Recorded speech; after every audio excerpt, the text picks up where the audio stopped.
السلام عليكم ورحمة الله وبركاته في فيديو جديد. وهذا الفيديو سوف يكون عن كأس العرب فيفا 2025 المنظم بدولة قطر، مثلما النسخة الماضية التي أجريت في 2021 وضمت أقوى المنتخبات العربية، وحيث فاز بتلك النسخة المنتخب الوطني الجزائري. وسوف نتحدث اليوم عن دور المجموعات والفرق المتوقع تأهلها. ضمت المجموعة الأولى قطر البلد المنظم، تونس الفائز من مواجهة سوريا وجنوب السودان، والفائز من فلسطين وليبيا. وضمت المجموعة الثانية المغرب السعودية، والفائز من مواجهتي عمان والصومال. وأما رابع المجموعة سوف يكون بين مواجهة اليمن وجزر القمر. ضمت المجموعة الثالثة مصر، الأردن والإمارات، والفائز من الكويت وموريتانيا. المجموعة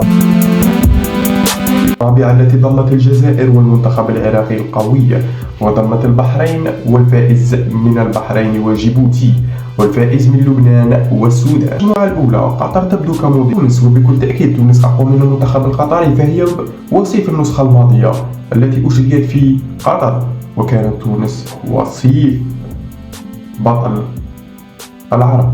في المجموعة الثانية وجود المغرب والسعودية معا بالتأكيد دون نقاش هذه مجموعة قوية بين الصدام بين المغرب والمنتخب الأخضر. بالنسبة للمجموعة الثالثة توازن بين مصر والأردن والإمارات، مع المباراة التي سوف تجمع بين الكويت وموريتانيا، لكن بكل تأكيد مصر هي التي سوف تتصدر المجموعة.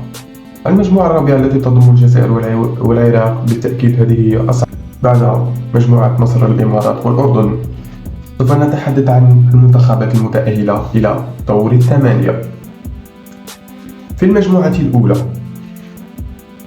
سوف تتأهل كل من تونس وقطر. في المجموعة الثانية سوف تتأهل كل من المغرب والسعودية بكل تأكيد. أما في المجموعة الثالثة مصر، الأردن، الإمارات. مصر، الأردن، الإمارات. مصر، الأردن، الإمارات. سوف تتأهل مصر، والبطاقة الثانية بين الأردن والإمارات. اكتبوا في التعليقات متى تتوقعون أن يتأهل الإمارات أو الأردن. أنا أذهب في جهة الأردن، وأنتم أخبرونا في التعليقات من سوف يتأهل، الإمارات أم الأردن. أما في المجموعة الرابعة بكل تأكيد وبدون نقاش الجزائر والعراق.